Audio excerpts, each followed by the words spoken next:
Today we celebrate the Feast of the Trinity. Now the Trinity is an article of faith, which means we have to believe in it without having it proven to you. Now the challenge of the Trinity is this, that the math of the world does not equal the math of the church. They're different. Let's take a look at a very basic math equation. Let's take a look at this math equation. Now this is 1 plus 1 plus 1 equals 3. Now that is as basic as you can get. 1 plus 1 equals 2 is even more basic than that. But that is a very basic math equation. 1 plus 1 plus 1 equals 3. Now, I think we'd all agree with that. But the math of the church is in challenge to this math of the world. Let's take a look at the math of the church. We'll give this a little greater description. 1 God plus 1 Son plus 1 Spirit equal 1, not 3. So in the doctrine of the Trinity, it is 3 persons in 1 God, not 3 distinct standalone gods. It's 3 persons in 1 God. And you can say to yourself, how can that be? Our human mind always wants to know the answer to mysteries, to that which we cannot comprehend. And the Trinity, 3 persons in 1 God, that's an article of faith. If I could prove it to you, then it would no longer be a matter of faith.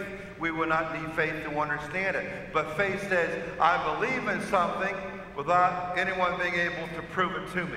But we like explanation. I remember back when I was in college. In one philosophy class, the professor was talking about the concept of the Trinity, 3 persons in 1 God.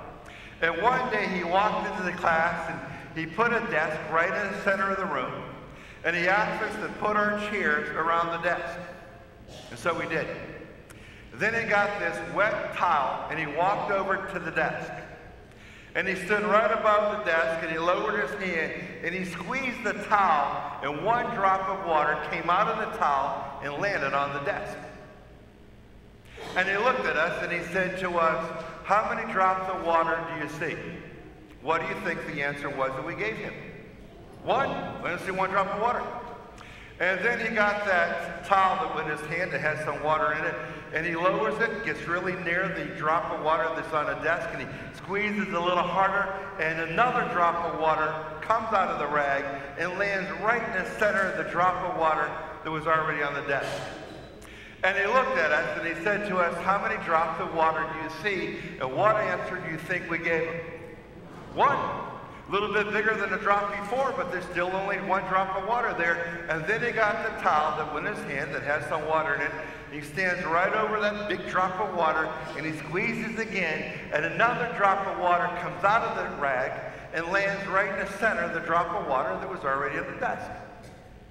And he asked us the question, how many drops of water do you see, and what answer do you think we gave him? 1. And he said that's how the Trinity works. It's 3 drops of water in 1. And when you look at that drop of water and you put a magnifying glass above it, you will not be able to say, oh, I see the 2nd drop is right over there. The 3rd drop is over there. I'll just pull them right out and I'll separate them again. You can't do it because they become commingled. They're all together. That's how the Father, Son, and Holy Spirit works. They're all together. You cannot separate them. They work in unison, one with the other. The Son is in the Father is in the Spirit, then in each other. But our mind still said, I got to know that the Trinity exists. How can you prove to me that God exists? How can you prove to me that the Son, our Savior, the Son of the Father exists? How can you believe that the Spirit exists? Last week we celebrated Pentecost Sunday, the day the Spirit descends down upon the apostles, the gift of the Spirit. How can you prove to me that exists? I guess the answer is I cannot. But there was this little boy, 11-year-old little boy. He had a kite, and 1,000 feet of kite string wrapped around an inch dowel rod. And on this very sunny day, something similar to the beautiful sunny day we had, but on a sunny day with a lot of wind and a lot of gust, little boy went outside. He went to the back of his yard, had a real big yard. The little boy, he got that kite and he held on to it. And he started to run through the yard, and the wind started to take that kite up into the sky. As the kite is going up into the sky, the little boy's holding on to the dowel rod. That dowel rod is spinning really fast and it's letting on foot after foot of kite string. Before long, the entire 1,000 feet of kite string has been released from the dowel rod, and the kite flying up in the sky. Little boy's holding on to that dowel rod. He's just holding on to it. The neighbor fella's been watching him. He's trying to figure out what the little boy's doing. He didn't see the kite being released initially, so the neighbor walks over to the little fella. He sees the little boy standing there looking up at the sky and holding on to this dowel rod with both hands and holding tight. The neighbor walks over and he says, "Son, what are you doing?" He said, "I'm flying a kite." "Where is it?" The little boy said, "It's up there. It's 1,000 feet away." Well, the fellow looked up in the sky, and the sun was so bright, he couldn't see the kite.